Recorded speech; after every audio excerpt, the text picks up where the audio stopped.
Today I am going to discuss about systems approach.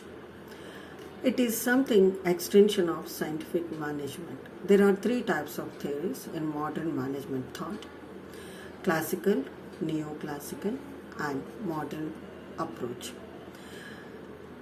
Since 1950 we have been thinking of certain objectives of systems, or we call system approach. We have a period of refinement, extension and synthesis of management thought, industrial engineering, time and motion study, operations research, which is called management science, and system analysis have refined and streamlined scientific management. Similarly, we have a parallel growth and refinement in personal management and industrial relations. What is a system? The word system, it is derived from Greek language, that means to bring together or to combine. A system, it is a system or it is a set of interconnected or interrelated elements or component parts to achieve a certain goal or goals. When relating system to an organization, it is an established or arrangement of components which leads to the accomplishment of a particular objective as a plan or as a path. Systems approach, it was developed, as I said, in or after 1950. Its contribution was stimulated by the development of operation research. So modern theory of management, it considers an organization as an adaptive system which has to adjust to changes in its environment. An organization is now defined as structured process in which individuals interact, act and react for attaining objectives. Classical theory, we have observed the structured relationships like power, objectives, role, activities, communication and other factors that all exist when persons work together. It represented only the mechanical structure. The modern definition also incorporates a humanistic approach.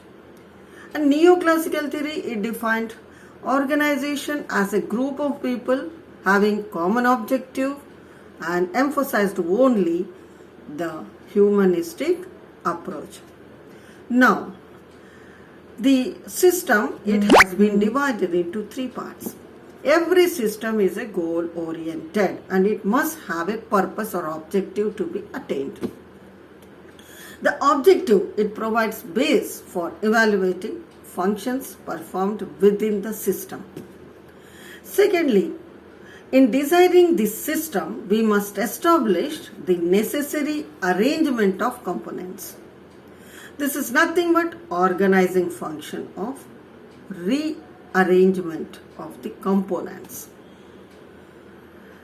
And now inputs. Thirdly, inputs of information, materials, energy, they are allocated for processing as per the plan so that the outputs can be achieved with the objective of existing system, that is productivity and satisfaction. So what are the designed basics of system? First, plans, which may have objectives, policies, procedures, programs, schedules, methods. Inputs, information, energy, materials or goods.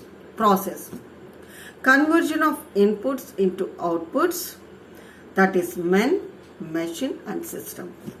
Output, that is information, then energy, then materials, which can be saleable products. Systems approach, how to apply to an organization. We have certain features of the organization in an open adaptive system. It is the subsystem of broader environment. It's a goal-oriented, means people with a purpose. It is a technical subsystem, that is using knowledge, techniques, equipments and facilities. It is a structured subsystem, that means people working together on interrelated activities. It is a psychological system, that means people in social relationships.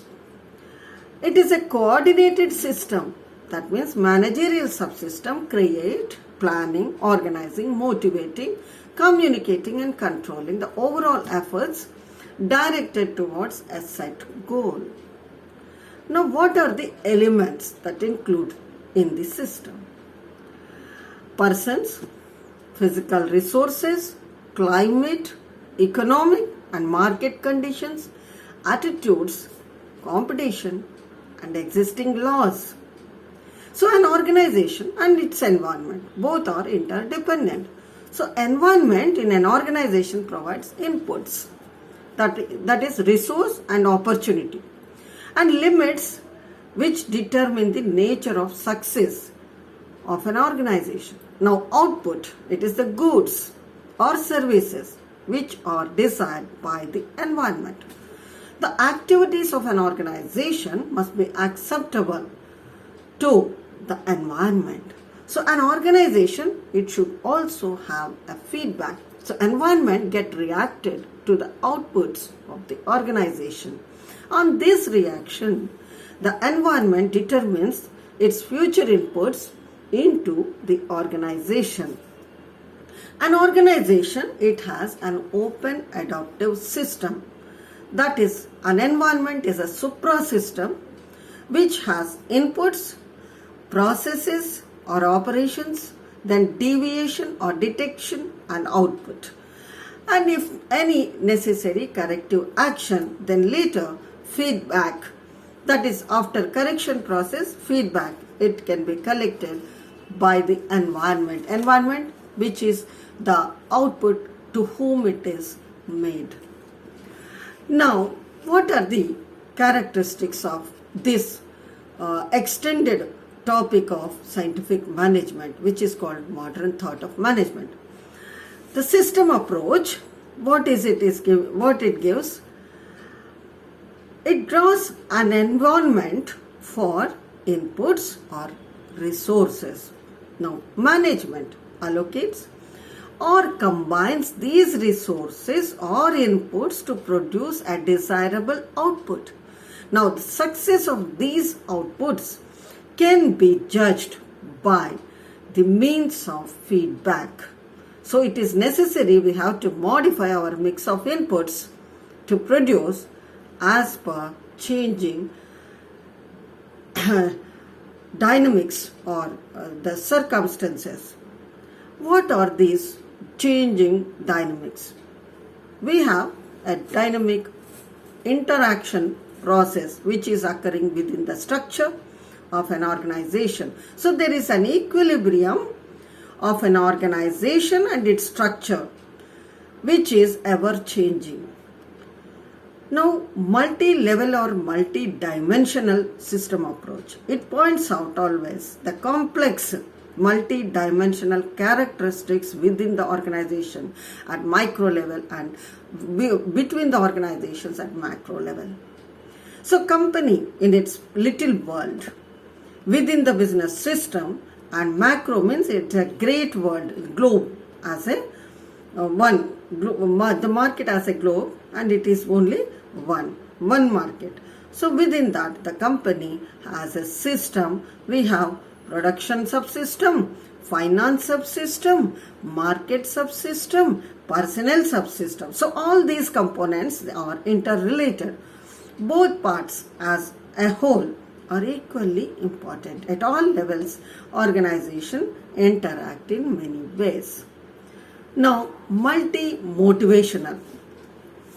Management has a compromise these multiple objectives. Economic objectives, social objectives, both are productivity and satisfaction for the employees, shareholders, customers, community as a society. And what is a multidisciplinary subsystem? It integrates and uses ideas emerging from different schools and different thought. So management freely draws concepts, techniques from many fields of study such as psychology, sociology, ecology, economy, mathematics, operation research, and lastly, system analysis. Multivariable, that means cause and effect phenomenon. That is, it draws an event, it may be a result of so many factors which themselves interrelated and interdependent. Some factors are controllable and some are uncontrollable. So now intelligent planning and control are necessary to face these variable factors. We do not live in a vacuum. We live in a dynamic and complex microism, and that is a world system. Means whatever we make, that is for the world. For the survival and growth of organization in a dynamic environment demands adaptive system that can be continuously adjust to changing conditions. A viable organization and its environment, they are in a dynamic equilibrium. An organization is an open system adapting itself through the process of feedback. So we have human or machine controller to provide necessary corrections on the basis of feedback of information to achieve the desired results. Probability. So management principles are based on probability and never be the certainty of performance and the consequent results. So we have to face many variables simultaneously. How we have absolute predictability of the events. So our forecasts are mere tendencies. Of course, intelligent forecasting and planning, they can reduce the degree of uncertainty to a considerable extent. Now, what are the systems approach to management? So there will be a structure. First of all, structure is prepared, and the structure looks down the vertical hierarchical characteristic of the organization that is represented by organizational theory, and techniques that looks across the horizontal feature of the organization, and people which look after the organization hierarchy from individual needs to overall company goals. That is man-related system. Now organizational purpose, it looks ahead towards the adoption of company's goals in response to changing environment. Lastly, management system or a process, it is the intersection of four perspectives, that is structure, techniques, information, people, and lastly goals. It integrates all viewpoints, a mechanism to unify a separate theory. That's all. Thank you.